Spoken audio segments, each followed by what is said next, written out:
Hello. चलो सही बात। फिर से बताइए भाई। तो जय हिंद साथियों, इसके पहले की वॉइस नहीं आ रही थी, कुछ टेक्निकल इशू था, अभी सब कुछ सही है। तो उम्मीद है आप सभी एकदम मस्त तंदुरुस्त जबरदस्त वीआईपी हैं। तो आज हम अपनी क्लास स्टार्ट करते हैं। आज क्लास में डिस्कस किया जाएगा सेल यानी कोशिका। तो ये क्लास 11th के लिए, 9th के लिए और कंपटीशन एग्जाम के लिए क्लास महत्वपूर्ण है। तो क्लास को स्टार्ट करने से पहले हमारा डेली का एक विचार रहता है, और आज का विचार ये है कि आने वाला कल जो कल बीत गया है, बीता हुआ कल आपके दिमाग में है और आने वाला कल आपके हाथ में है। कहने का मतलब इतना है कि अगर आज आप लोग मेहनत कर रहे हैं तो भविष्य में आप लोग आराम करेंगे, आराम से खाएंगे पिएंगे, जिंदगी आपकी अच्छे से बीतेगी। और अगर आज आराम कर रहे हैं तो भविष्य में गधे की तरह मेहनत करना पड़ेगा। इस बात को ध्यान में रखिएगा। तो चलिए क्लास को स्टार्ट करते हैं। सुनील यादव, रिया सिंह, ठीक, अभी वॉइस सही है? चलिए अच्छा ठीक। तो चैप्टर कौन सा है? चैप्टर का नाम है कोशिका संरचना एवं कार्य। तो पहले हम समझ लेते हैं कोशिका है क्या। कोशिका को अंग्रेजी में कहते हैं सेल। क्या कहते हैं? सेल। एक मिनट, जरा और पतला हो जाओ भाई, ब्लैक आ जाओ अब तो वो। तो ये जो कोशिका है इसको क्या कहेंगे अंग्रेजी में? सेल। ठीक। ये तो इसका हिंदी और अंग्रेजी वाला नाम हो गया। विज्ञान में इसको कहते हैं साइटो। क्या कहते हैं? साइटो। साइको नहीं, साइको मतलब तो पागल हो जाएगा। साइटो। तो कोशिका का नाम विज्ञान में क्या हो गया? साइटो। अगर हम कोशिका का अध्ययन कर रहे हैं, यानी अगर कोशिका का हम स्टडी कर रहे हैं, तो विज्ञान की उस शाखा को कहते हैं साइटोलॉजी। क्या कहते हैं? साइटोलॉजी। ठीक। तो ये कोशिका है क्या, वो समझते हैं। तो ये जो कोशिका है ये है जीवन की, या कह लीजिए जीवों की संरचनात्मक, ये बड़ा फेमस शब्द है, एवं क्रियात्मक इकाई। क्या है? संरचनात्मक एवं क्रियात्मक इकाई। यहाँ जो संरचनात्मक शब्द है ये बताता है शरीर की सारी संरचना। क्या? शरीर की सारी संरचना। ये किसकी बनी होती है? कोशिका की। किसकी बनी होती है? कोशिका की। क्रियात्मक का अर्थ है कि शरीर में जो भी क्रियाएं होती हैं। क्या? शरीर में होने वाली क्रियाएं। होने वाली क्रियाएं। अच्छा, होने वाली क्रियाएं मतलब जैसे पाचन हो गया, खाना खा रहे हैं, शरीर में पच रहा है कि नहीं? हाँ पच रहा है। सांस ले रहे हैं, जिंदा हैं, श्वसन, उत्सर्जन, और इसके साथ साथ जो उपापचय की क्रियाएं हो गई, ये सब कहाँ होंगी? कोशिका में होंगी। और शरीर की संरचना मतलब आपका जो आंख, कान, मुंह, नेकुरा, फेफड़ा, अतड़ी, ये सब जो बना है वो सब किसका बना है? कोशिका का। और एक शब्द यहाँ आया हुआ है इकाई।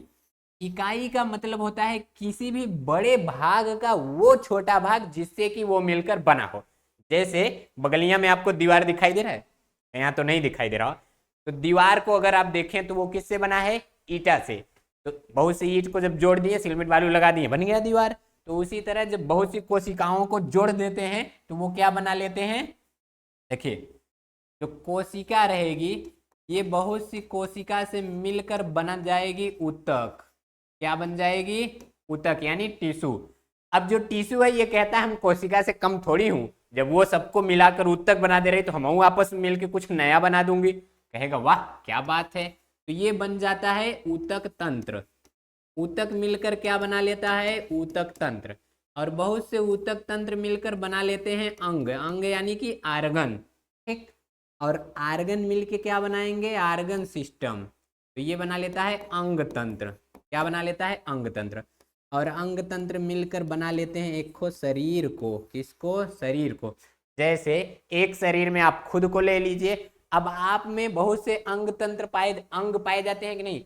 आंख, कान, नेकुरा, फेफड़ा, अतड़ी, ये सब क्या है? अंग है। अब श्वसन तंत्र ये क्या है? अंग तंत्र। पाचन तंत्र, उत्सर्जन तंत्र, तो ये सब क्या आ जाते हैं? अंग तंत्र। ऊतक में आप देखेंगे तो संयोजी ऊतक, उपकला ऊतक, पेशी ऊतक, तंत्रिका ऊतक, ये सब किस में हो गए? ऊतक में। कोशिका में आप देखेंगे तो न्यूरॉन, फिर उसका दूसरी कोशिकाओं में चले, दूसरे जीवों में चले जाएंगे, माइकोप्लाज्मा, जीवाणु, ये सब क्या हैं? सब कोशिकाएं हैं। तो जब भी कोशिका रहेगी अगल बगल वाले को मिला के ग्रुप बना लेगी, तो उसको क्या कहेंगे? ऊतक।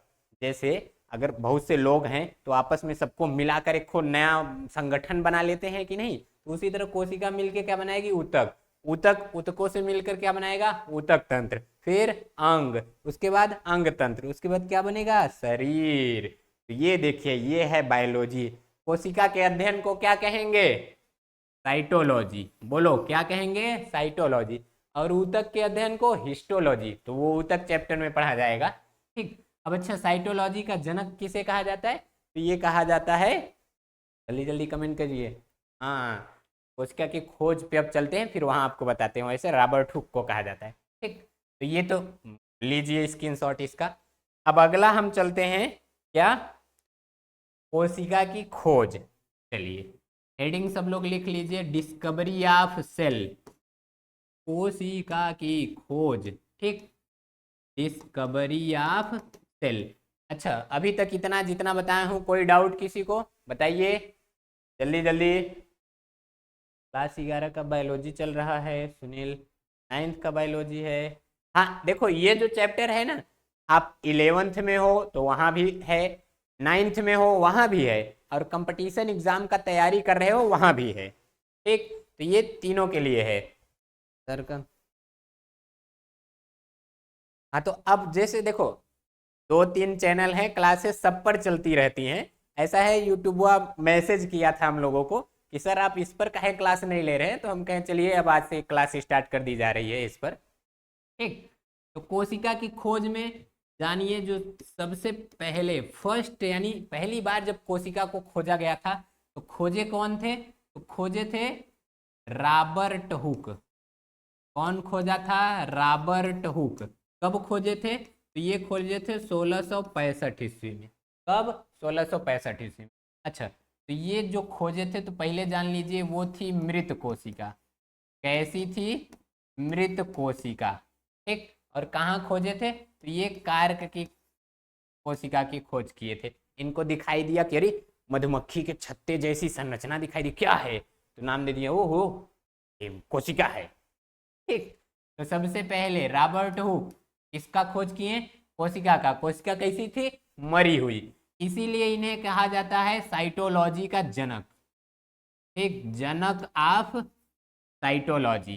ठीक, तो अंग्रेजी में इसको फादर ऑफ साइटोलॉजी कहते हैं। तो कोशिका विज्ञान का बाबू, कोशिका विज्ञान का पापा किसे कहेंगे? रॉबर्ट हुक को। अच्छा, ये तो मुर्दा कोशिका खोजे, मरी हुई। अब जिंदा कौन खोजा, ये सवाल आ जाता है। तो एक नाम और याद कर लीजिए, क्या? Antony von Leeuwenhoek. क्या याद करेंगे? Antony von Leeuwenhoek. ये इनसे ठीक 9 साल बाद 1674 ईस्वी में। कब? 1674 ईस्वी में ये भी खोज किए। किसका खोज किए? तो ये जीवित कोशिका की खोज किए। बोलो भाई, किसका खोज किए? तो ये जिंदा कोशिका का खोज किए। ठीक, अभी आप घबराइएगा मत, अभी आपको सब चित्रोत्र सब दिखाया जा रहा है, just wait and watch and read. ठीक, तो ये किसका खोज किए? जिंदा कोशिका का। और ये खोजे कहाँ थे? तो ये पोखरा के पानी में खोजे थे। कहाँ? पोखरा के जल में। पोखरा मतलब यू नो पोखरा? No, pond. पोंड, पोंड यानी तालाब।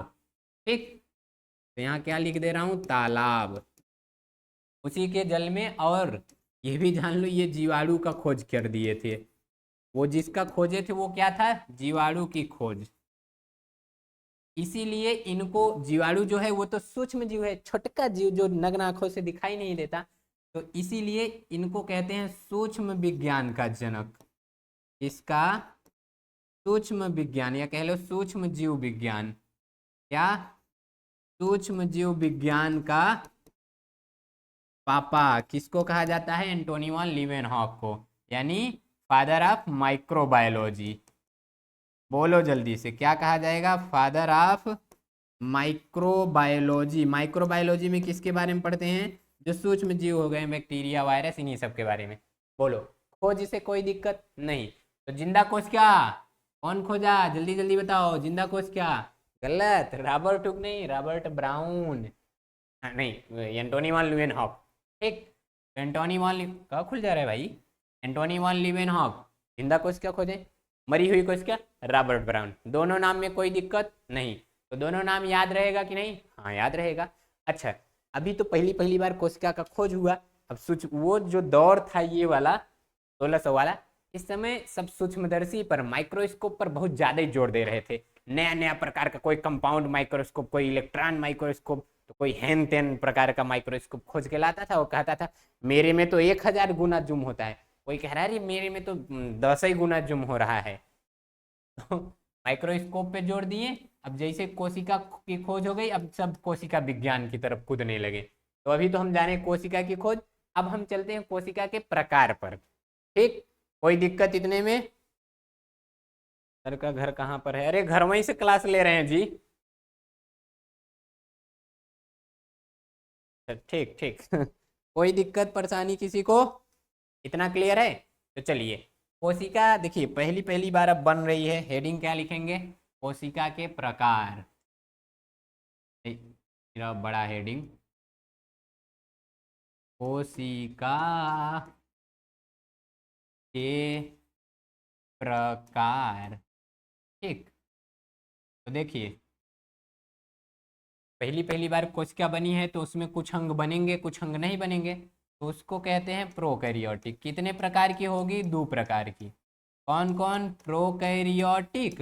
अच्छा, कोशिका के प्रकार समझने से पहले हम कुछ तरह कंपटीशन का भी क्लास है तो उसका भी समझ लेते हैं।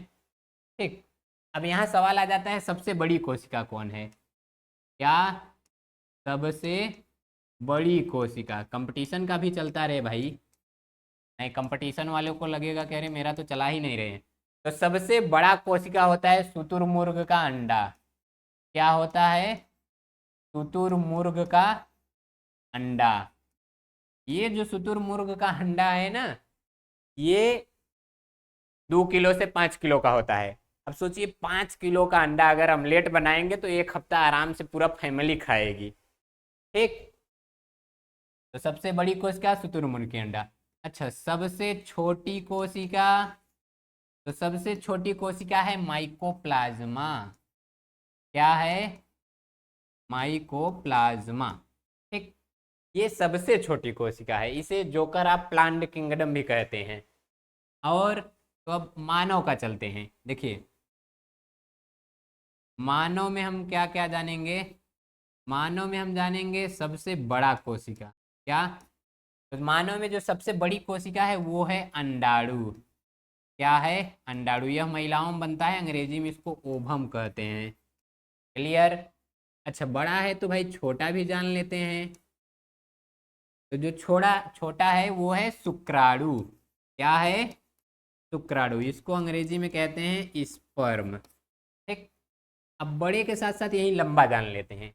तो देखिए ध्यान दीजिएगा, सबसे बड़ा कहेगा शुतुरमुर्ग का अंडा, मानव में सबसे बड़ा कहेगा तो अंडाणु, मानव में सबसे लंबी कोशिका कहेगा तो वो हो जाएगा आपका तंत्रिका कोशिका। क्या हो जाएगा? तंत्रिका कोशिका। अंग्रेजी में इसको कहते हैं न्यूरॉन। क्या कहते हैं? न्यूरॉन।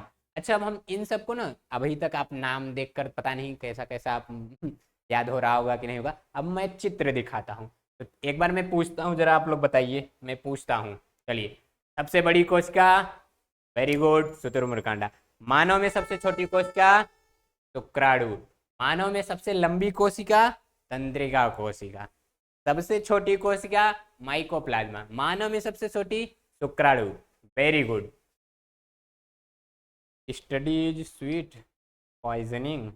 वाह। चलिए ठीक है, बोर्ड चमक रहा है। 1 मिनट जी, वो बोर्ड नहीं, ऐसा है कैमरवा गर्म हो गया जी। बोर्ड नहीं चमक रहा है, वो कैमरे में थोड़ा प्रॉब्लम आ गया है। वैसे दिखाई तो सब दे रहा है ना। चलिए अब मैं आप सभी को जरा चित्र दिखा दूं। आ जाओ, नया पेज।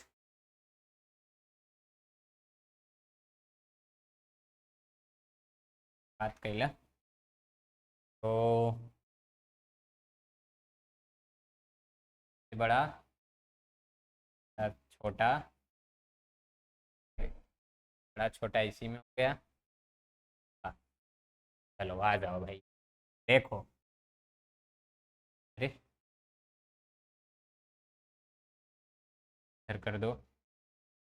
ये देखिए, ये दिखाई दे रहा होगा, ये है शुतुरमुर्ग का अंडा। क्या है? शुतुरमुर्ग का अंडा।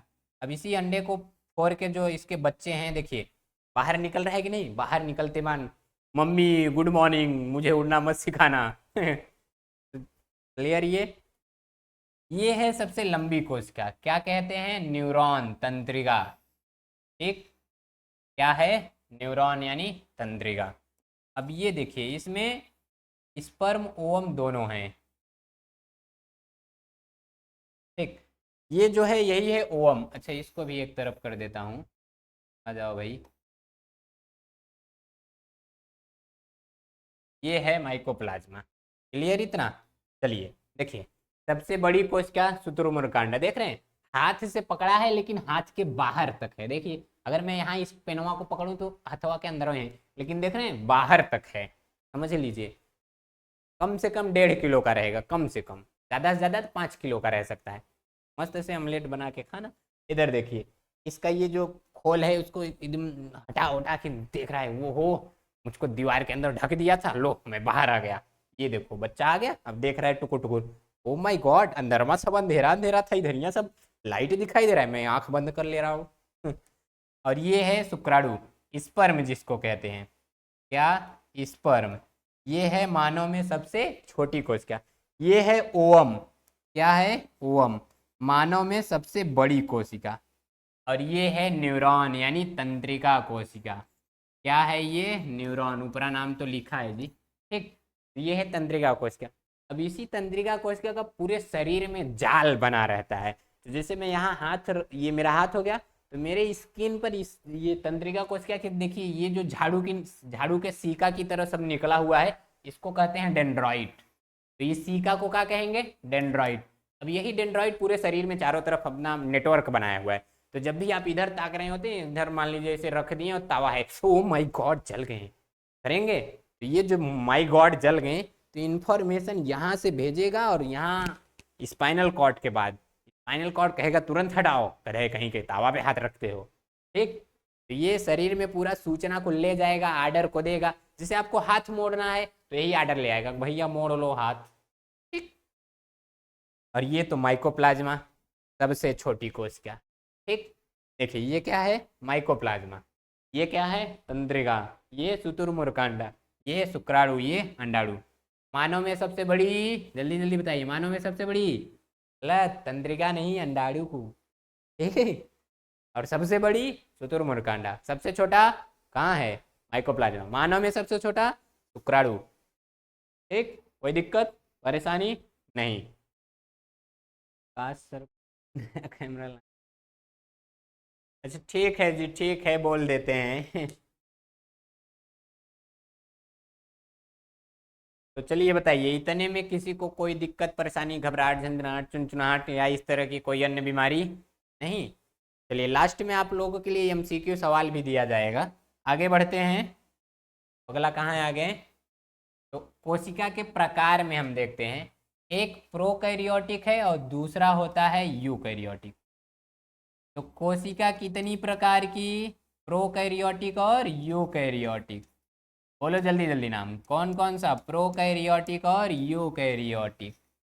ये बीच में पिलर दे दिए, एपल टी प्रोकैरियोटिक की प्रॉपर्टी और एपल टी यूकैरियोटिक की।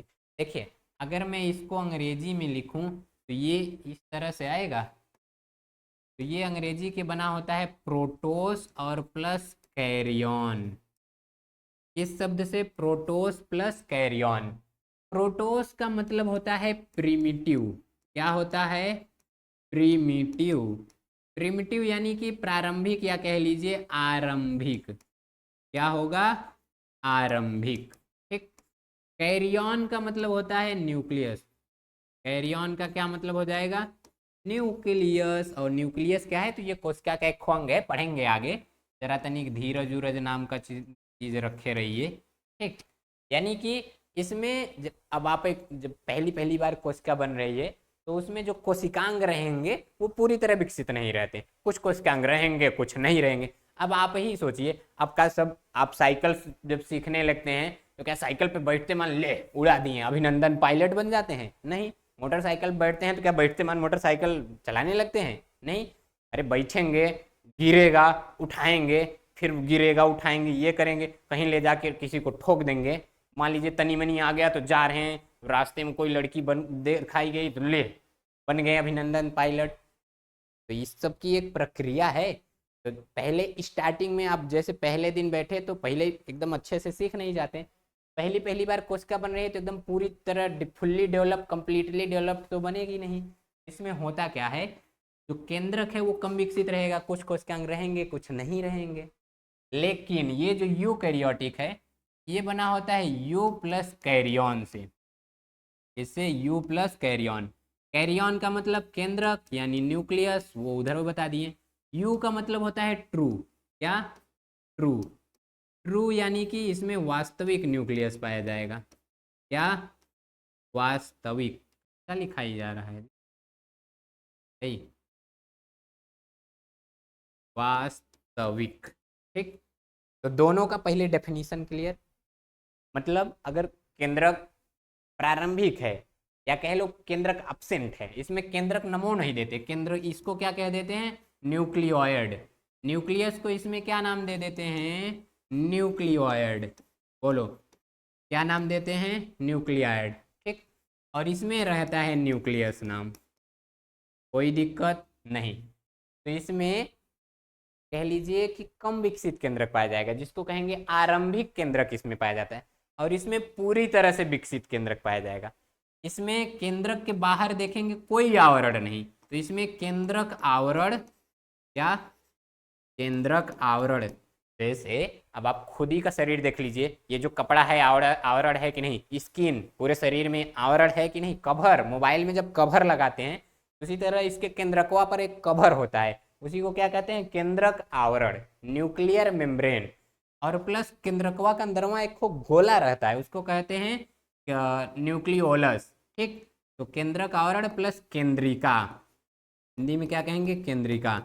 ये दोनों इसमें नहीं रहेंगे और इसमें रहते हैं। केंद्रक आवरण केंद्रिका नहीं रहेंगी और इधर रहेगा। क्लियर हो गया? अब तनिक हम कुछ अंग कोशिकांग पर जान लेते हैं। इधर माइटोकांड्रिया, क्या? माइटोकांड्रिया, वही जिसका काम ये बताएंगे। उसके साथ साथ इंडोप्लाज्मिक रेटिकुलम और तो गाल्जी काय, गाल्जी काय। ठीक। इसी तरह और मुख्य कोशिकांग रहेंगे, वो इधरियाँ नहीं पाए जाएंगे लेकिन इधरियाँ पाए जाते हैं। बोलो कोई दिक्कत नहीं। अब एनसीईआरटी का एक इम्पॉर्टेंट लाइन, इधर जो है राइबोसोम, राइबोसोम दोनों में रहता है। एप्पल टी रहेगा 70 यस, क्या रहेगा? 70 यस। इधरिया कहता है हम तुमसे ज़्यादा विकसित हैं तो हमको ज़्यादा कर दो, ये रहता है 80 यस। अब बताइए 70 यस किससे मिलकर बना होता है? आपको मैं ऑप्शन दे देता हूँ। ऑप्शन है, दो से मिलकर बना रहेगा, 30 यस, 50 यस, और 40 यस, 60 यस। तो बताइए इन चारों में से कौन सा दो से मिलकर बना रहेगा? ये 70 यस। कीजिए कमेंट, देखें ज़रा। हेलो, हेलो सुनील, बताइए बताइए ज़रा।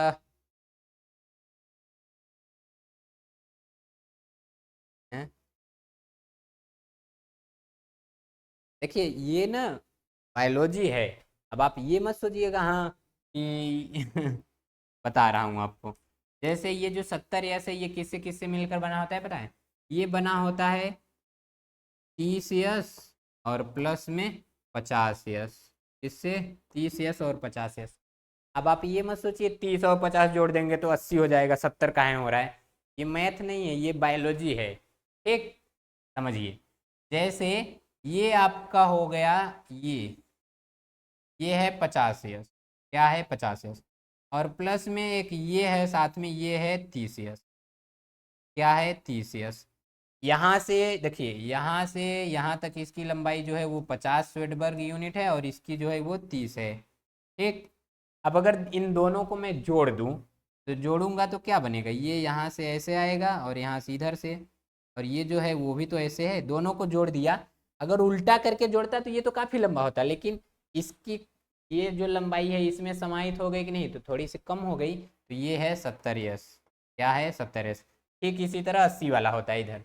बोलो कोई दिक्कत, कोई कंफ्यूजन नहीं। तो ये क्या है, प्रोकैरियोटिक यूकैरियोटिक में अंतर। अच्छा, एग्जाम्पल बता देता हूँ दोनों का, प्रोकैरियोटिक यूकैरियोटिक।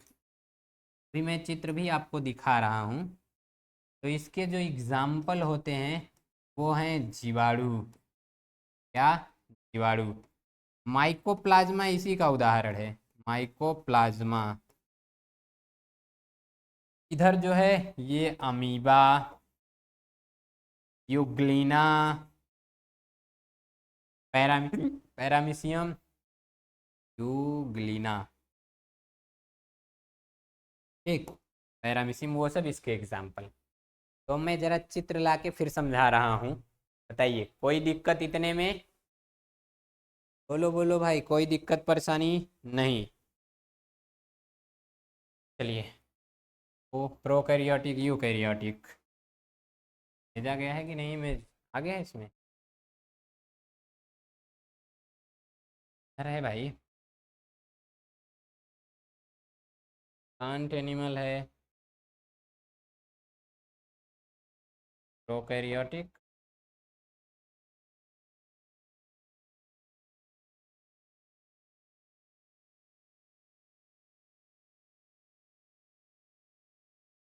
दोनों को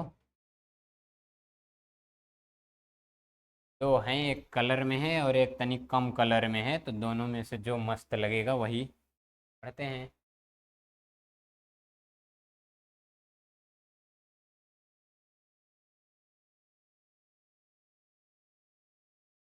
हाँ, बस बस बस यही बता दी। तो देखिए, ये क्या है, प्रोकैरियोटिक और यूकैरियोटिक में अंदर। आप स्क्रीनशॉट लेना चाहते हैं ले लीजिए इसका, मैं यहाँ से समझा दे रहा हूँ। देखिए, ये है जीवाणु प्रोकैरियोटिक में और ये है यूकैरियोटिक। यहाँ देखिए आपको माइटोकांड्रिया मिलेगा, ये देखिए यहाँ माइटोकांड्रिया मिल रहा है, और इधर यहाँ देखिए कहीं आपको माइटोकांड्रिया नहीं मिलेगा। ठीक। और इसका जो ये केंद्रक है इसमें कोई आवरण पाया जा रहा है नहीं, तो इसका जो अनुवंशिक पदार्थ है वहीं पौड़ रहा है, पानी में इसे मस्त से पौड़ रहा है। लेकिन इधर यहाँ देखिए इसका जो केंद्रक है इसमें चारों तरफ देखेंगे ऐसे ऐसे, ये देखिए एक आवरण पाया जा रहा है कि नहीं।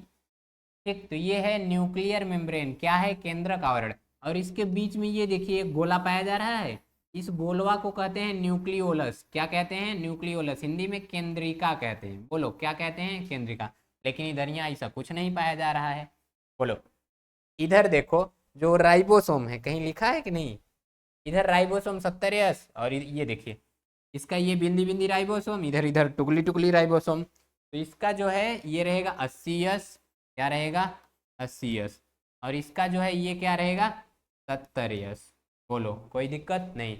इसमें केंद्रक पूरी तरह विकसित, इसमें केंद्रक पूरी तरह विकसित नहीं रहेगा। फटाक से मारो स्क्रीनशॉट। अच्छा, ये जो देख रहे हो पगहा टाइप का स्ट्रक्चर, तो ये जो पगहा टाइप का स्ट्रक्चर है इसको कहते हैं फ्लैजला। क्या कहते हैं, फ्लैजला। इसको वो ऐसे हिलाएगा डुलाएगा तो गति करता है, तो ये इसका लोकोमोटरी आर्गन है। ठीक, बोलो कोई दिक्कत, ले लो स्क्रीनशॉट। तो चलो आज की क्लास को हम यहीं तक रोक देते हैं, इतना आज के लिए बहुत है। तो जितने भी आपके भाई बंधु हैं सबको शेयर कीजिए, और जितने लोग हैं ज़्यादा से ज़्यादा लोगों को जोड़िए। इस पर भी क्लास स्टार्ट कर दी गई है। कोई दिक्कत, किसी को कोई सवाल पूछना है बताइए, किसी को कोई पूछना है सवाल। ठीक, बाय बाय सबको, जय हिंद।